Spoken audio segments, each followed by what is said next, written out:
Basic format दिखा देता हूँ, लेकिन अभी डिटेल में जाने का टाइम नहीं, क्योंकि मैं दूसरी चीजें भी करनी है। वैसे क्वेश्चन भी कराऊंगा अभी पार्टनरशिप।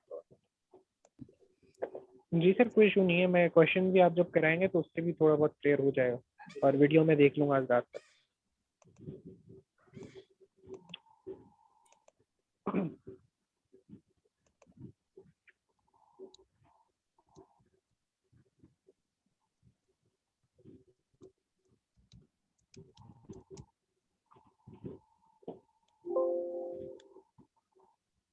और वर्कशॉप कैसी रही तुम लोगों की आज?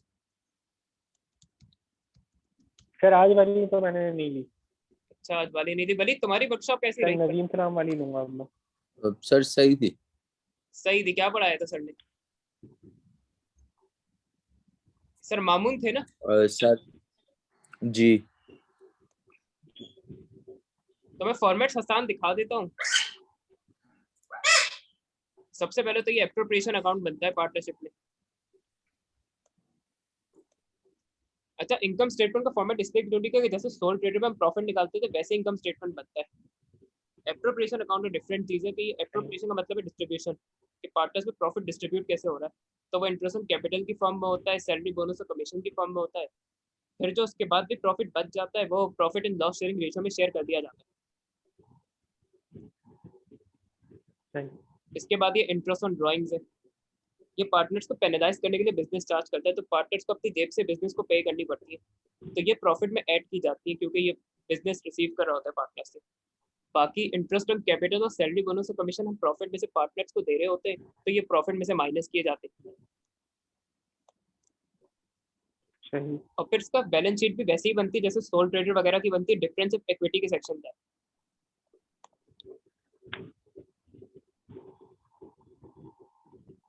सही।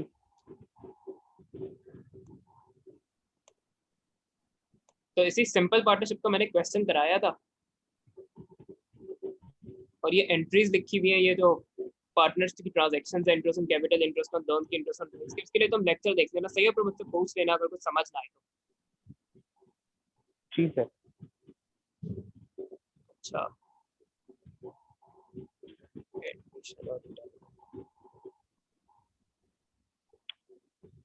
वलीद टॉपिक रिपीट कर दो कि सर ने पढ़ाया क्या था उन्होंने वर्कशॉप में? सुना नहीं था उस वक्त मैंने।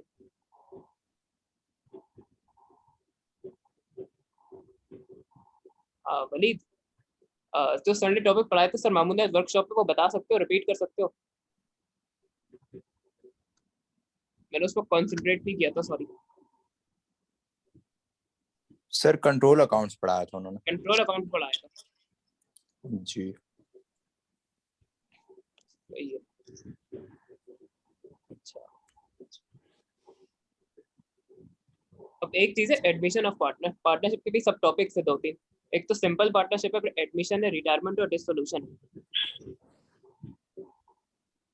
एडमिशन ऑफ पार्टनर में सिंपली होता है कि सपोज करो तुम और वलीद पार्टनर हो, अभी तुम दो मिलके पार्टनरशिप चला रहे हो। अब मैंने कहा कि चलो तुम लोग मुझे भी पार्टनर बना लो बिजनेस में अपना, मैं इन्वेस्टमेंट भी कर दूंगा कुछ। तो अब दो की जगह तीन पार्टनर हो जाएंगे, तो अब एक नई पार्टनर की एडमिशन हो रही है बिजनेस में। सही। ऐसे ही हो रहा है ना, कुछ दो की जगह तीसरा पार्टनर भी आ रहा है, इन्वेस्टमेंट भी जी लेके आ जी। रहा है, कुछ रिसोर्सेज भी लेके आ रहा है। तो यह है एडमिशन ऑफ पार्टनर का सिनेरियो। अब इसमें कुछ अकाउंटिंग की एडजस्टमेंट्स करनी पड़ती है पार्टनरशिप के अकाउंट्स में, तो वही हमें इस पर सीखना है एडमिशन। और उसके साथ तो इंसान कोप भी कर सकते होगा, पहले का तुम्हें इतना नहीं भी पता तो इतना इश्यू नहीं है। नहीं सर, ये तीन चीज़ें तो मुझे पता थी, ये अच्छा, एडमिशन और पार्टनरशिप डिसॉल्व और हाँ। अच्छा, जब पार्टनर दो की जगह तीन आएंगे तो profit and loss sharing ratio definitely change होगा। एक तो उसकी एडजस्टमेंट कुछ की जाएगी। इसके अलावा गुडविल की एडजस्टमेंट होती है। तुम में से किसी को गुडविल का आइडिया है? सही। वैसे तो मैंने यहाँ नोट्स में इंक्लूड जी किया। सर, जो बिजनेस की रेपुटेशन, जी सर, जो बिजनेस की रेपुटेशन वगैरह की जो नाम जो बन जाता है उसके अच्छा, गुडविल के तुमने सही चार्जेस। किया, रेपुटेशन को ही कहते हैं। उस रेपुटेशन का बेनिफिट ये होता है कि it allows the business to charge higher prices. Reputation का मतलब ये कि ऐसी रेपुटेशन जो बिजनेस को हायर प्राइसेस चार्ज करना अलाउ करे, उस चीज को गुडविल कहते हैं। और गुडविल के कुछ रीजंस होते हैं, वो पूछ लेता है कभी कभी कि गुडविल किन रीजंस की वजह से अराइज होती है। तो उसको मैं येलो कलर से हाईलाइट कर रहा हूँ। Brand image. अब तो मैं एप्पल का तो पता ही होगा, आईफोन क्यों इतनी हाई प्राइस चार्ज करते हैं, क्योंकि उसकी ब्रांड इमेज बनी हुई है। अगर वो कोई नई फीचर नहीं भी ऐड करता फिर भी लोग हाई प्राइस दे रहे होते हैं, ब्रांड इमेज रीजन है उसका, रेपुटेशन है उसकी एक। इसी तरह ओई लेवल्स में भी होता है कि जो बड़ा कोचिंग है वो ज़्यादा प्राइस चार्ज करेगा, जो ज़रा हल्का कोचिंग है वो थोड़े कम प्राइस चार्ज करेगा, ब्रांड इमेज का रीज़न होता है। फिर दूसरी चीज़ है प्राइम लोकेशन। अगर कोई रेस्टोरेंट यहाँ नॉर्थ कराची में बफर जोन में लोकेटेड है तो उसकी प्राइसिंग डिफरेंट होगी, लेकिन अगर वो जमजमा पे डिफेंस पे खोल ले या दो दरिया पे रेस्टोरेंट खोल ले तो एक उसकी प्राइसेस पर उसके हिसाब से ही होंगी। अगर आपका बिजनेस प्राइम लोकेशन में तो आप हाई प्राइसेस चार्ज कर सकते हैं।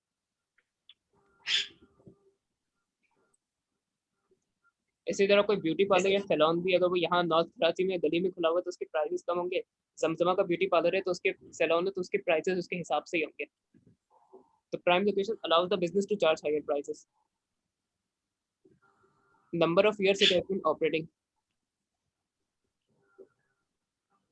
अब जैसे बाद स्कूल तो बीकन ऑफ सिटी अपना मंजन बेच रहे होते हैं कि हम इतने साल से ऑपरेट कर रहे हैं, इतने साल से चल रहे हैं, इतने साल से चल रहे हैं। अच्छा, बड़े टीचर्स की मार्केटिंग ऐसी ही की जाती है कि उनका 10 ईयर का एक्सपीरियंस है, 12 ईयर्स का एक्सपीरियंस है, 20 ईयर्स का एक्सपीरियंस है, 25 ईयर्स का एक्सपीरियंस है। जितना जिन टीचर्स का अपने सालों का एक्सपीरियंस होता है उनकी फीस ज़्यादा होती है। फिर है क्वालिटी ऑफ प्रोडक्ट्स और सर्विसेज।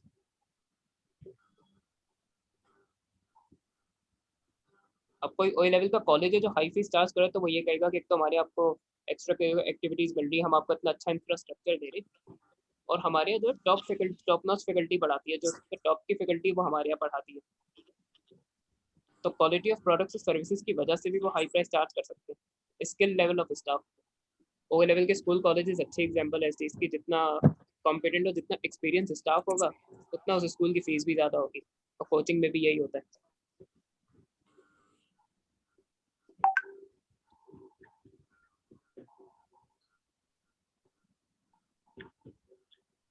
अच्छा,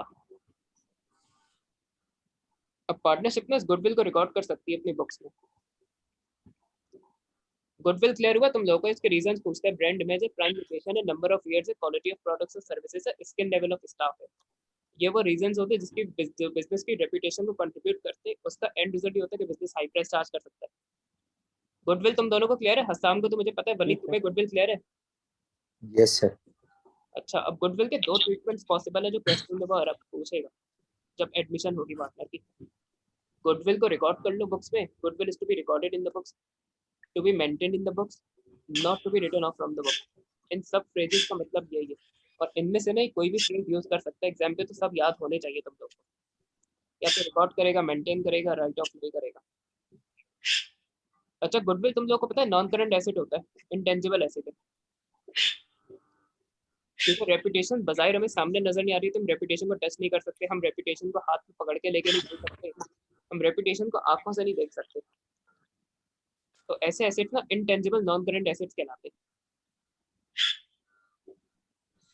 और गुडविल क्योंकि एसेट है तो वो डेबिट होगा अगर हम गुडविल को रिकॉर्ड कर रहे हैं बुक्स में, और कैपिटल अकाउंट को हम क्रेडिट कर देंगे। तो ये ओल्ड पार्टनर्स के दरमियान शेयर की जाएगी गुडविल। गुडविल एसेट है तो वो डेबिट हो जाएगी, और कैपिटल अकाउंट को हम क्रेडिट करेंगे अगर गुडविल हम रिकॉर्ड कर रहे हैं बुक्स में। तो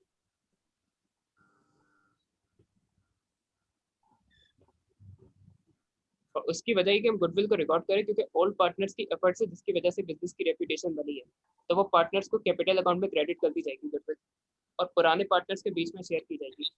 जैसे गुडविल अगर हम रिकॉर्ड करें बुक्स में तो तुम्हारे और हस्साम के बीच में गुडविल शेयर हो जाएगी, मेरा उस गुडविल में कोई शेयर नहीं होगा क्योंकि अभी मैं नया आया हूँ पार्टनरशिप में।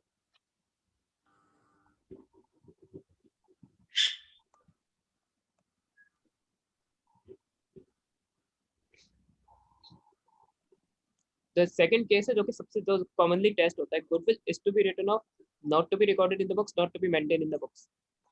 गुडविल हमें बुक से रिमूव करनी है, गुडविल बुक्स में रिकॉर्ड नहीं करनी है, मेंटेन नहीं करनी। तो उसमें पहले तो देखो गुडविल को एंटर करना होगा बुक्स में।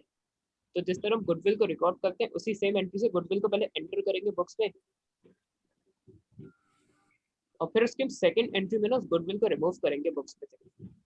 तो जब एसेट को हम रिमूव करें बुक से तो पहले हमने एसेट को डेबिट किया, तो गुडविल को अब हम उसको क्रेडिट कर देंगे। इसी तरह प्रीवियसली हमने कैपिटल अकाउंट में क्रेडिट किया था गुडविल को, अब हम गुडविल को रिमूव कर रहे हैं तो हम कैपिटल अकाउंट को डेबिट कर देंगे, क्योंकि इससे डेफिनेटली हम गुडविल को रिमूव करें बुक से तो पार्टनर्स की कैपिटल रिड्यूस होगा।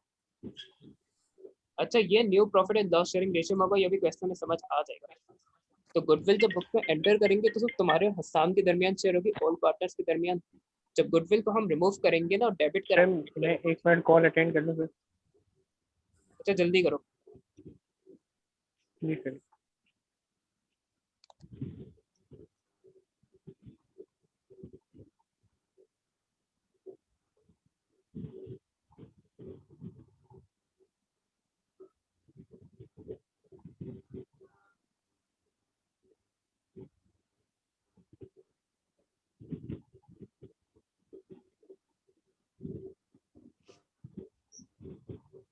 तो जब गुडविल को बुक्स में एंटर करेंगे तो सिर्फ तुम्हारे और हस्साम के दरमियान शेयर होगी जो ओल्ड पार्टनर है। जब गुडविल को रिमूव करेंगे, कैपिटल अकाउंट को डेबिट कराएंगे, तो new profit and loss sharing ratio जिसमें मैं भी शामिल हूँ, तो ये गुडविल तुम्हारे और हस्साम के दरमियान भी शेयर होगी और मैं भी इसमें शेयर करूंगा जब गुडविल को रिमूव करूंगा बुक से। तो ज्यादातर टेस्ट यही मेथड होता है, सेकंड वाला। ये मेथड कम आता है, ये मेथड ज्यादा टेस्ट होता है, तो इसकी ज्यादा अच्छी नॉलेज होनी चाहिए।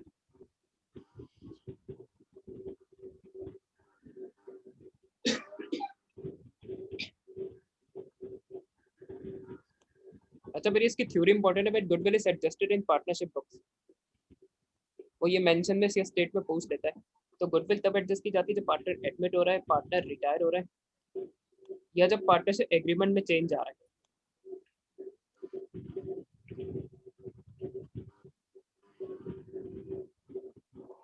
और फिर वो ये भी क्वेश्चन पूछते हैं कि गुडविल जो है अगर बुक्स में एंटर करे तो ऑल पार्टनर्स के दरमियान क्यों गुडविल शेयर की जाती है, न्यू पार्टनर्स का शेयर क्यों नहीं होता अगर गुडविल को हम रिकॉर्ड कर रहे हैं बुक्स में।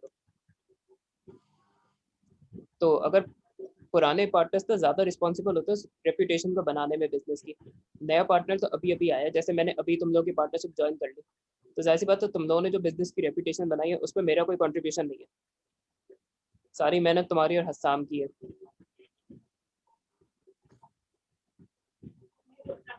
तो उस पर मेरा कोई शेयर बनता नहीं है गुडविल का, तो वो ऑल पार्टनर्स डिजर्व करते हैं, उनको ही रिवॉर्ड किया जाएगा गुडविल के शेयर से। तो उसके ऑल पार्टनर्स में शेयर कर दी जाएगी अगर गुडविल को हम रिकॉर्ड कर रहे हैं बुक्स में। तो फिर वो ये भी पूछ सकता है कि गुडविल रिकॉर्ड क्यों नहीं की जाती बुक्स ऑफ अकाउंट में, रिमूव क्यों कर रहे हैं इसको। अच्छा, तो ये जो पार्टनरशिप की गुडविल होती है ना, ये एजम्पशंस पे वैल्यू निकाली जाती है इसकी, कोई ट्रांजैक्शन की वजह से वैल्यू नहीं आती गुडविल की। तो जो पार्टनरशिप के अकाउंटेंट्स होते हैं ना, वो इन फैक्टर्स को यूज करते हैं, रेपुटेशन को, स्किल ऑफ स्टाफ को, नंबर ऑफ ईयर्स को, उसके हिसाब से वैल्यू एज्यूम कर लेते हैं कि अंदाजन गुडविल की वैल्यू उतनी होगी। अब जैसी बात है, गुडविल की वैल्यू एजम्पशंस पर, ओपिनियन के बेसिस पे कैलकुलेट की जा रही है, तो वो एक्यूरेट नहीं होगी क्योंकि वो किसी ट्रांजैक्शन पे बेस नहीं है। तो इसलिए सब्जेक्टिव गुडविल होती है, अजम्पशंस पे बेस्ड होती है। इनहेरेंट गुडविल तो इस ये भी रीजन होता है कि इसको रिकॉर्ड नहीं किया जाता, अक्सर बेशतर रिमूव कर रहे होते हैं बुक से। इसके अलावा ये भी पॉसिबल है कि गुडविल चेंज हो जाए यार ओवर टाइम, जरूरी नहीं कि गुडविल हमेशा रहे। अब नोकिया के एक टाइम में मोनोपोली था, नोकिया जो दिल चाहे प्राइस चार्ज करे, नोकिया ज्यादा अच्छी गुडविल किसी की थी नहीं मोबाइल इंडस्ट्री में। फिर नोकिया की गुडविल एक रेपुटेशन एकदम ही खत्म हुई थी ना, ये बात तो तुम दोनों जानते होगे नोकिया के साथ क्या हुआ था। ठीक है। एकदम ही नोकिया की गुडविल खत्म हो गई, एकदम एप्पल और सैमसंग ने खत्म कर दी उसकी रेपुटेशन और गुडविल सब। तो उनकी गुडविल तो एकदम ही खत्म हुई थी। तो इसलिए गुडविल जरूरी नहीं कि हमेशा आपकी गुडविल बनी रहे, फ्यूचर में चेंज भी हो सकती है, तो ये भी रिस्क होता है कि वो डिक्रीज हो जाए फ्यूचर में।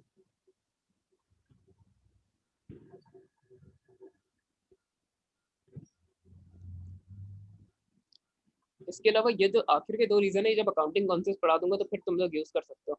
बाकी का ये रीजंस भी लिख दो तो मोर देन इनफ है कि एक तो assumptions पे बेस्ड होती है इनहेरेंट गुडविल, और ओपिनियंस पे बेस्ड होती है तो वो इनएक्यूरेट होती है। इसके अलावा गुडविल सडनली इंक्रीज या डिक्रीज भी हो जाती है, रेपुटेशन चेंज हो सकती है तो गुडविल चेंज हो जाएगी, तो उससे भी रिकॉर्ड नहीं करते उसको।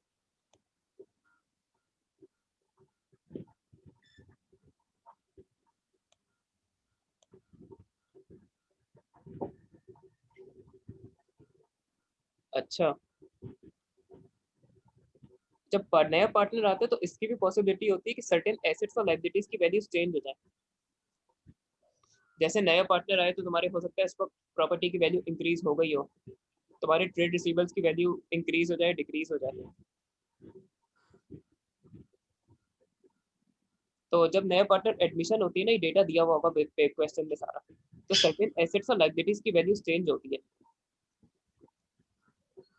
इसके अलावा कोई इनकम और एक्सपेंस उसी सेम टाइम पे हो सकता है। अब एक प्रॉब्लम क्या है कि एडमिशन और रिटायरमेंट अक्सर बेशतर बिल्कुल ईयर के बिगनिंग में हो रही होगी। कोई नया साल शुरू हो रहा है जनवरी से, जनवरी में या तो नया पार्टनर आ गया या पुराने पार्टनर की रिटायरमेंट हो रही है। और इनकम स्टेटमेंट ना साल के आखिर में बनता है। अभी जाहिर सी बात है साल के शुरू में इतने ना रेवेन्यूज हुए ना एक्सपेंसेस हुए, तो ऐसे जब इनकम स्टेटमेंट साल के शुरू में नहीं बना सकते, तो सर्टेन गेन्स और लॉसेस को रिकॉर्ड करने के लिए ना हम रीवैल्यूएशन अकाउंट बनाएंगे इसमें।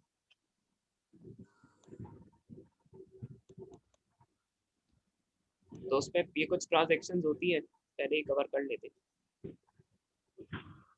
तो अगर किसी एसेट की वैल्यू इंक्रीज हो रही है तो एसेट को डेबिट किया जाएगा, रीवैल्यूएशन अकाउंट को क्रेडिट किया जाएगा। इस केस में ना रीवैल्यूएशन अकाउंट बनाना होता है, मैं बना के दिखाऊंगा पूरा के कैसे होता है। क्योंकि एसेट की वैल्यू में इंक्रीज होना गेन है, तो गेन क्रेडिट साइड में आएगा रीवैल्यूएशन अकाउंट, और एसेट जब इंक्रीज होता है तो ऑब्वियसली डेबिट होता है। फिर एसेट को डाउनवर्ड रिवैल्यू कर रहे हैं। अब ये जो हमारी लॉस है तो रिवैल्यूएशन अकाउंट में डेबिट होगा, और एसेट जब डिक्रीज होता है तो वो क्रेडिट किया जाता है। फिर बात करते हैं लाइबिलिटी को, अगर डाउनवर्ड सर रिवैल्यू। ये हाँ हाँ बोलो। सर ये जो हम रीवैल्यू करते हैं, ये डेप्रिसिएशन वगैरह डाल के होती है? क्या चीज? हाँ सर ये दोबारा जो स्टार्ट। एसेट को हम रीवैल्यू करते हैं, हाँ तो सर ये डेप्रिसिएशन के मतलब डेप्रिसिएशन चार्ज होती है सर इसका? अच्छा, इसमें ये देखो अभी ईयर बिगनिंग में ये करेंगे, ऑलरेडी नेट बुक वैल्यू दी हुई होगी तुम लोगों को, उस नेट बुक वैल्यू को ये इंक्रीज कर रहा होगा, और फिर डेप्रिसिएशन ईयर एंड में चार्ज होगी इस नई अमाउंट में, जो एसेट की नई अमाउंट है ना। जैसे एक नॉन करंट एसेट आपका, जैसे कोई प्रॉपर्टी तुम्हारी सपोज करो 1,50,000 की थी, अब उसे रीवैल्यू करके ना एडमिशन के टाइम में मैंने 2 लाख रुपए का कर दिया, सही है, मिसाल है। सही। तो अब जब मैं अभी तो मैं डेप्रिसिएशन चार्ज नहीं करूंगा, अभी तो मैं सिर्फ 50,000 का उस पर रिवैल्यूएशन गेन रिकॉर्ड कर लूंगा, एसेट रीवैल्यू किया हमने अपवर्ड। और जब साल के आखिर में ना मैं उस 2 लाख रुपए पे सही सही। डिप्रिसिएशन चार्ज कराऊंगा मैं, क्योंकि अब नेट बुक वैल्यू चेंज हो गई है, तो अब मैं नई नेट बुक वैल्यू पे डिप्रिसिएशन चार्ज कर लूंगा। सही। अच्छा, ईयर बिगनिंग में कोई डेप्रिसिएशन नहीं होती अभी जब, तो इसलिए डेप्रिसिएशन ईयर बिगनिंग में नहीं होती, ईयर एंड में होती है। इसी तरह लाइबिलिटी को हम डाउनवर्ड रिवैल्यू करेंगे। अच्छा देखो, लाइबिलिटी की अगर हम वैल्यू डिक्रीज करें ना तो बिजनेस के लिए गेन है, तो वो फिर रिवैल्यूएशन अकाउंट में क्रेडिट होगा। और लाइबिलिटी डिक्रीज होती है तो वो डेबिट की जाती है, तो पता होगा तुम लोगों को। लाइबिलिटी का बढ़ना जो है वो लॉस को रिप्रेजेंट करता है बिजनेस के, क्योंकि तुम्हें ज्यादा पेमेंट करनी पड़ेगी उधार की, तो रिवैल्यूएशन अकाउंट इस केस में डेबिट होगा। और लाइबिलिटी जब इंक्रीज होती है तो वो क्रेडिट की जाती है। ये मैं तुम्हें पे क्वेश्चन नहीं समझाता हूँ तुम लोगों को, रिवैल्यूएशन गेन और लॉस, सही है।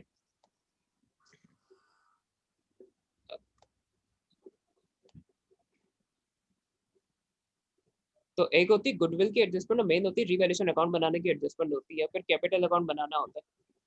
तो ये इजी टॉपिक है, लेकिन क्वेश्चन ऑब्वियसली मैं करके दिखाऊंगा तो पूरा समझ आएगा कि इसमें करना क्या है। इसमें कोई कंफ्यूजन तो नहीं है एडमिशन के कॉन्सेप्ट्स में। और ये थ्योरी जरूर याद करना, वो पूछता है मौके मौके पे।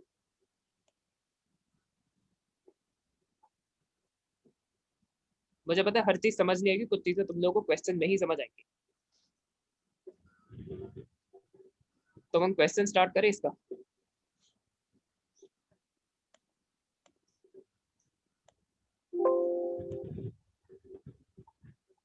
हेलो, क्वेश्चन स्टार्ट करें इसका। जी सर। जी सर।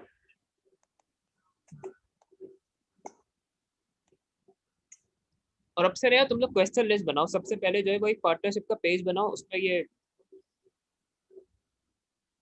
क्वेश्चन तो खोल देता हूँ। मार्च 17 का पेपर है ये, 22।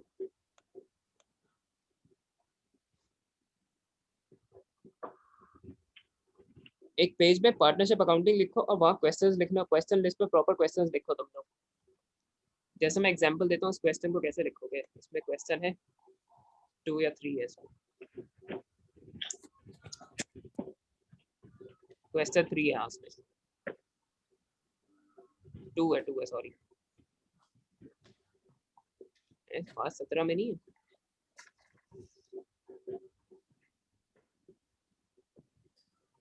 मार्च 18 है सॉरी।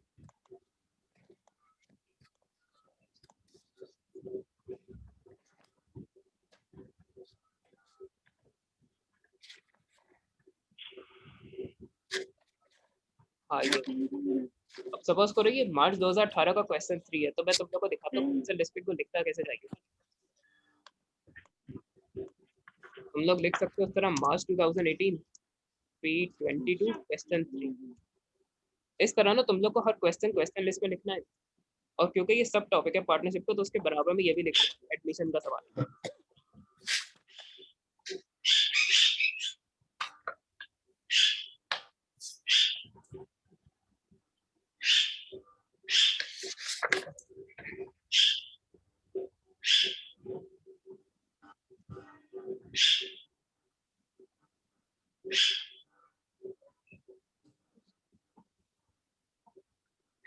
सही है, तो सबसे पहले पेज में इस तरह लिखो तुम लोग क्वेश्चन को, इस तरह क्वेश्चन लिस्ट में क्वेश्चन को लिखना है। ईयर लिखो, सेशन लिखो, पेपर कौन सा, वेरिएंट कौन सा, क्वेश्चन नंबर लिखो, और इसमें क्योंकि सब टॉपिक है तो सब टॉपिक लिखो ब्रैकेट में एडमिशन। जल्दी करो, पर मैं इसको स्टार्ट करता हूँ।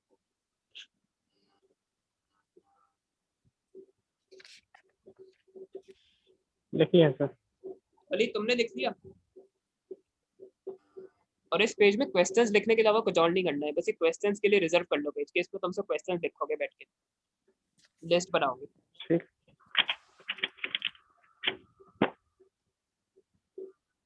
अब अली तुमने लिख लिया? नहीं सर, एक मिनट। जल्दी करो।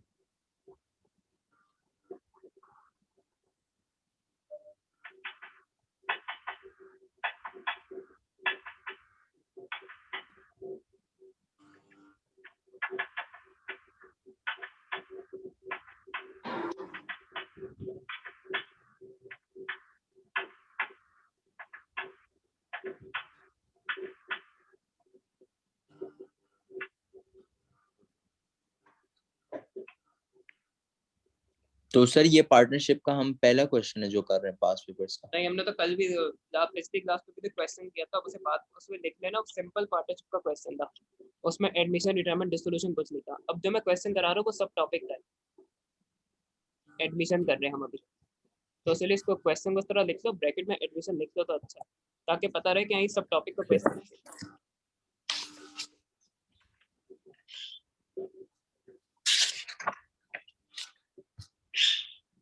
सर मेरे पास जो टॉपिकल पास पेपर है ना, उसमें एक पार्टनरशिप चेंजेस आ रहा है और एक जो है ना डिसोल्यूशन ऑफ पार्टनरशिप्स आ रहा है। चेंजेस में एडमिशन रिटायरमेंट लिया हुआ होगा उसमें, और चेंज ऑफ एग्रीमेंट होता है।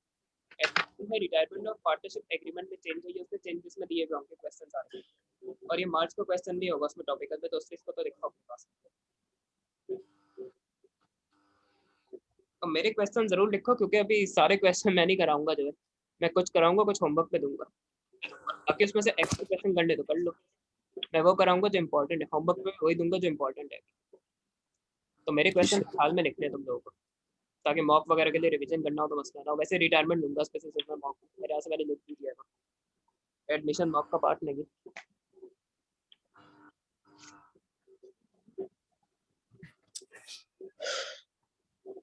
अब शुरू करो क्वेश्चन में। जी सर।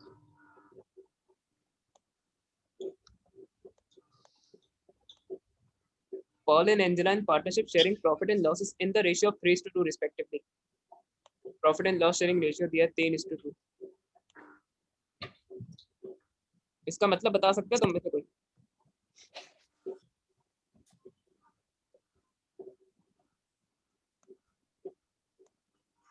इसका मतलब है कि 3 हिस्से। हाँ हाँ बोलो। सर रेशियो वाइज डिवाइड किया हुआ पार्टनरशिप को। दोबारा रिपीट करना। सर ये जो दो पार्टनर थे उसमें मतलब एक का रेशियो सर 3 वाइज होगा, एक का 2 वाइज था।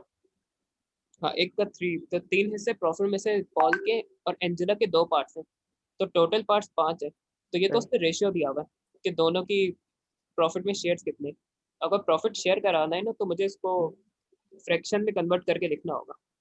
3:5 पॉल का होगा, सिंपल एग्जांपल है। 2/5 और उसका फिर 2:5 एंजेला का हो जाएगा। तो पहले रेशियो को फ्रैक्शन में चेंज करके लिखना है। ये फ्रैक्शन ही रेशियो है। पॉल के 3 हिस्से, एंजेला के 2 हिस्से, टोटल पार्ट 5 हो गए, तो 3/5 पार्ट ओवर टोटल फ्रैक्शन का फॉर्मूला होता है। तो उसको फ्रैक्शन में कन्वर्ट करके प्रॉफिट निकाल सकते हैं। ये सब समझाने के लिए किया था, अभी करना नहीं है। तो 60-40 होगा ना सर? हाँ, 64% में भी इसको चेंज कर सकते हो। जैसे 3/5 है, उसको मल्टीप्लाई बाय 100 करो तो ये परसेंटेज में चेंज हो जाएगा। 60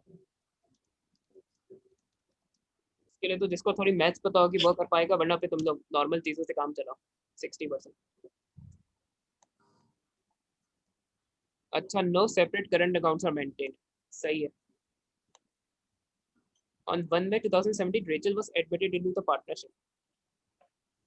State 2 advantages to existing partners of introducing a new partner. ये हाँ मैंने अभी तुम लोग को पढ़ा ही नहीं, एडवांटेजेस और डिसएडवांटेजेस, लेकिन अगर तुम दोनों गेस कर सकते हो तो बता दो, सिर्फ मेंशन करना। स्टेट पे सिर्फ मेंशन करना होता है, इस पे वो सर। लंबी more capital to the business और लॉसेस जो है वो कम हो जाएंगे, मतलब शेयर हो जाएंगे 3 पार्टनर्स का। More capital will be invested. और इसके अलावा और क्या बेनिफिट हो सकता है? सर लॉसेस जो है वो शेयर हो जाएंगे। Losses will be shared. अच्छा, ड्यूटीज एंड रिस्पॉन्सिबिलिटीज भी शेयर्ड हो सकती है। अब पहले तुम दोनों काम ज्यादा कर रहे थे, अब मैं तीसरा पार्टनर आया तो तुम दोनों मुझे भी कुछ काम देके मुझ पर भी बर्डन डाल सकते हो, अपना कुछ बर्डन कम कर सकते हो कि चलो उससे भी काम कराते हैं हम जो है। सही। तो बहुत सारी पॉसिबिलिटीज है, सही है। तो सिर्फ पे स्टेट पे सिर्फ मेंशन करना होता है, इसके अलावा कुछ नहीं करना।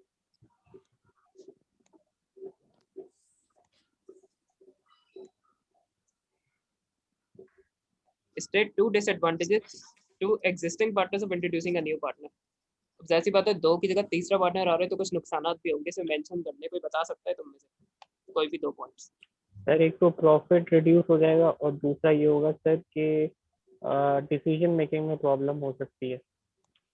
अच्छा, प्रॉफिट अब 2 की जगह 3 लोगों में शेयर होंगे।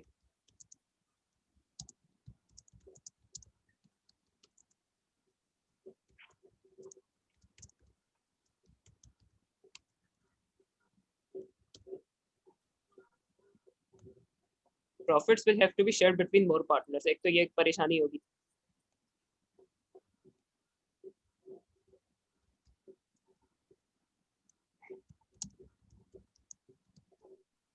अच्छा, जब ज्यादा पार्टनर्स इन्वॉल्व होंगे डिसीजन में तो कॉन्फ्लिक्ट ज्यादा होंगे, डिसीजन मेकिंग में टाइम लगेगा।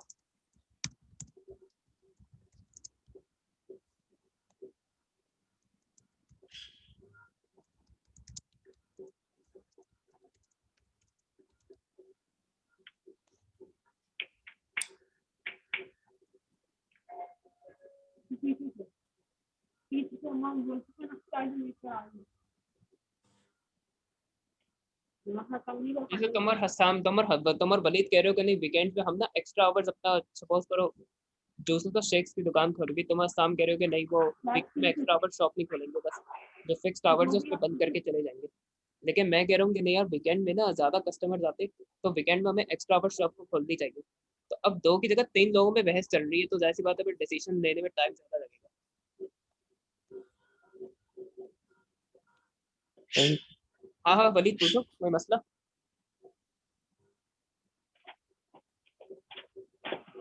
हाँ वलीद, कोई क्वेश्चन है? नहीं सर। अच्छा अच्छा, मैं समझा कुछ।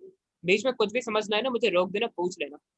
जी ऑब्वियसली मैं एक पर्टिकुलर पेस में चल रहा हूँ, टाइम फैक्टर है, लेकिन तुम लोग को कोई चीज कंफ्यूज करे या समझ ना आ रही हो तो मुझे रोक के पूछना उसको कि सर हमें ये चीज बता दे, नहीं समझ आ रही तो मैं समझूंगा दोबारा, मसला नहीं है। A summarized statement of financial position at 30 April 2017 before the admission of Rachel as follows. Rachel को एडमिट करने से पहले की बैलेंस शीट ये है। नॉन करंट एसेट है, कैश एंड कैश इक्विवेलेंट है, अदर करंट एसेट्स है, फिर है कैपिटल अकाउंट्स। पॉल और एंजेला करंट लायबिलिटीज दी हुई उसने। अच्छा, 30 अप्रैल को हमारा ईयर एंड हुआ, तो उसके बाद 1 मई से नया ईयर स्टार्ट हो जाएगा। ठीक है। 12 महीने का पीरियड हमारा अप्रैल में खत्म हो रहा है, तो मई से हमारा नया साल लग जाएगा 12 महीने का। तो तुम देखो ईयर बिगनिंग में इसने रेचल को एडमिट कर लिया पॉल और एंजेला ने। तो अब देखते क्या क्या हुआ है। Rachel paid 75,000 as capital into the partnership time account. Rachel 75,000 की इन्वेस्टमेंट लाई है। Goodwill was valued at 5,000. No goodwill was to be maintained in the books of account. तो मैंने कहा था गुडविल को रिमूव करने का, रिकॉर्ड ना करने का ट्रीटमेंट ही ज्यादा टेस्ट करता है। तो गुडविल की वैल्यू उतनी, लेकिन हम उसे मेंटेन नहीं करेंगे बुक्स ऑफ अकाउंट में। इसका मतलब गुडविल को रिमूव करना है बुक से।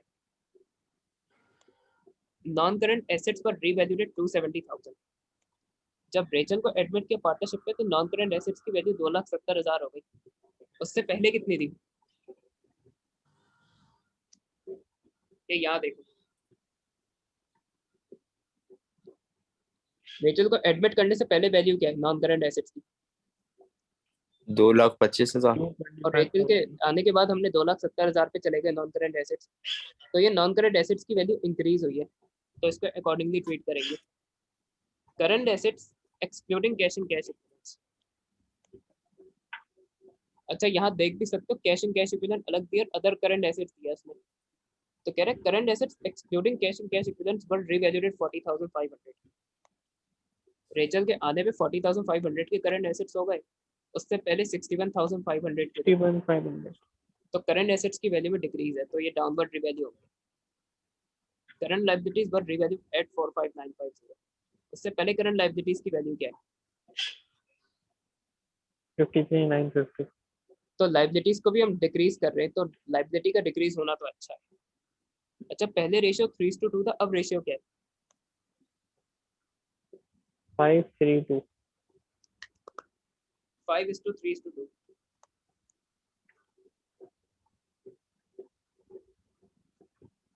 Calculate the profit or loss on revaluation on 1 May 2017 when Rachel was admitted. Show how this is divided between the partners.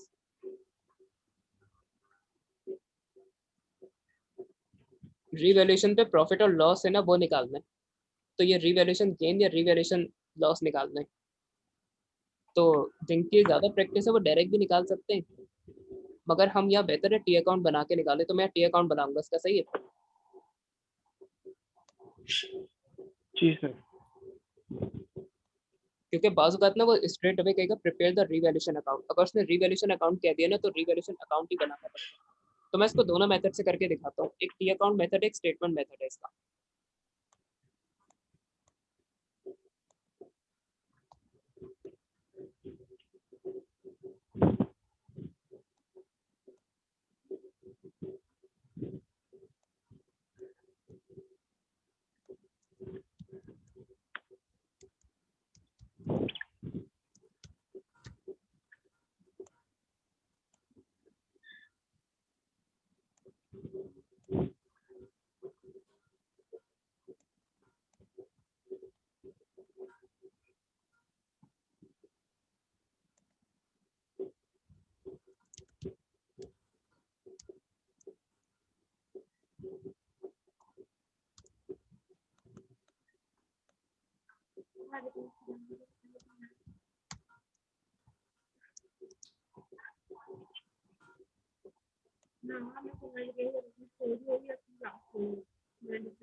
सबसे पहले non current asset. Non current asset की वैल्यू इंक्रीज हो रही है, तो 270 माइनस 225 कर लूंगा। जो इंक्रीज है वो हम यहाँ रिकॉर्ड करेंगे 45,000। 45,000। 45,000। हाँ सर तो ये लिखना पड़ेगा 270 माइनस 225। नहीं, डायरेक्ट निकाल सकते हो, उसमें मसला नहीं है। ये वैल्यू सही होनी चाहिए। लेकिन इसके अलावा लाइबिलिटी की वैल्यू हमने डिक्रीज की है, तो लाइबिलिटी की वैल्यू इंक्रीज होना अच्छा है हमारे लिए। लाइबिलिटीज डेबिट होंगी, यहाँ से क्रेडिट कर देंगे।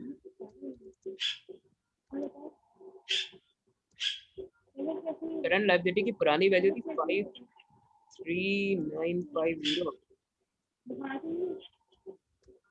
उसमें से माइनस कर देंगे नई वैल्यू 45,950।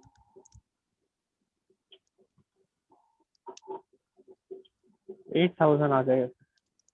ये 8,000 हो गई, सही है।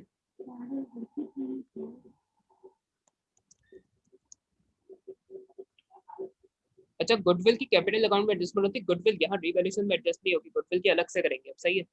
तो गुडविल यहाँ एडजस्ट करने की गलती नहीं करना। अब है करंट एसेट्स।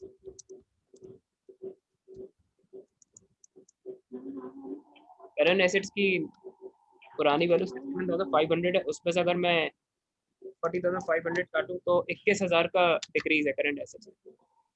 सर ये आपने लाइबिलिटी में से ये 45,950 क्या माइनस किया? देखो, करंट लाइबिलिटीज की पुरानी वैल्यू थी before admission of Rachel 53,950। Rachel को जब एडमिट किया तो लाइबिलिटीज की वैल्यू को क्या बता रहा है? 45,950। तो लाइबिलिटीज की वैल्यू डिक्रीज हुई है, जी। तो वो बिजनेस के लिए अच्छा होता है, इसलिए वो क्रेडिट साइड में आएगा। गेन्स या क्रेडिट साइड में आएंगे, लॉसेस या एक्सपेंसेस डेबिट साइड में आएंगे, सही है। ये भी लिख देता हूँ, यस सर। गेन्स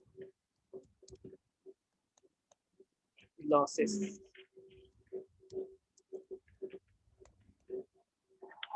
और कोई चीज है नहीं।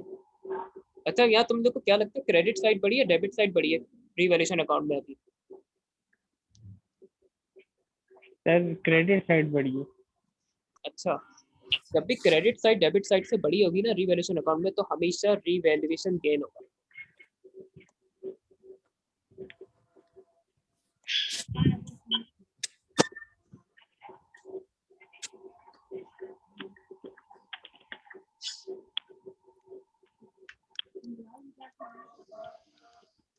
ये हो गया 53।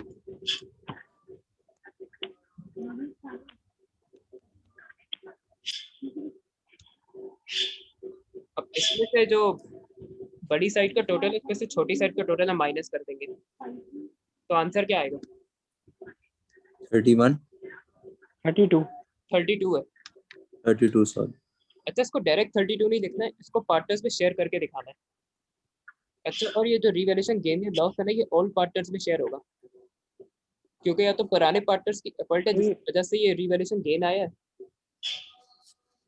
ये समझ लो पॉल और एंजेला की मेहनत है, उसकी वजह से ही बिजनेस की रिवैल्यूएशन गेन हुआ। तो उसमें रेचल का कोई शेयर नहीं होगा, इसमें शेयर होगा सिर्फ पॉल और एंजेला का। तो रिवैल्यूएशन गेन या लॉस हमेशा पुराने profit and loss sharing ratio में हम शेयर करेंगे। कैपिटल अकाउंट पॉल,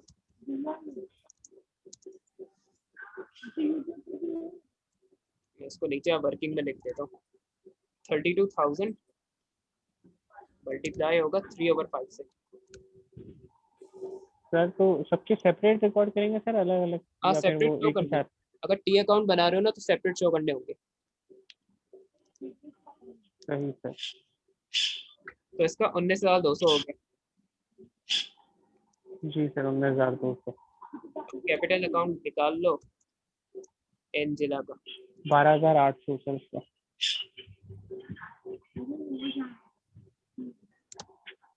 अच्छा, तो ये रिवैल्यूएशन गेन है ना, यहाँ डेबिट होगा, कैपिटल अकाउंट में क्रेडिट किए जाएंगे, क्योंकि गेन से या प्रॉफिट से कैपिटल इंक्रीज होता है, सही है। तो कितना आया एंजेला का? 12,800। 12,000। इन दोनों को ऐड भी करके